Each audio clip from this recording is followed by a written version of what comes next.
তোমার পেট কেটে আমারে বের করা হয়েছে, 2 বছর আমারে দুধ খাওয়াইছে, পেশাব পায়খানা পরিষ্কার করেছে, বয়স যখন 3-4 তখন তোমার আমি মা ডাকছি। এই মা ডাকটা শোনার জন্য তুমি এত কষ্ট করছো, আর আরেকবারের মাইয়া এই ঘরে আইসাই তোমার মা ডাকা শুরু করছে। যেই মেয়েটা তোমারে মা ডাকে সে আমার আপন হবে না কেন মা? ঠিক কিনা? এই মা ডাক শোনার জন্য তুমি এত কষ্ট করলা, আমার লালন পালন করলা, 10 মাস পেটে ধরলা, পেশাব পায়খানা পরিষ্কার করলা, এরপরে মা ডাক শুনতে পারছে। আর আরেকবারের মেয়ে জানা নাই চিনা নাই এসেই তোমার ডাকা শুরু করছে মা। তো যে আমার মারে মা ডাকে তার স্থান তো আমার কলিজায়, ঠিক কিনা?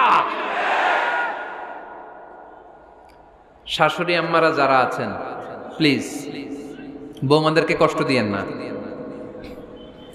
অনেক শাশুড়ি আছে পান থেকে চুন খসলে রেগে যায়,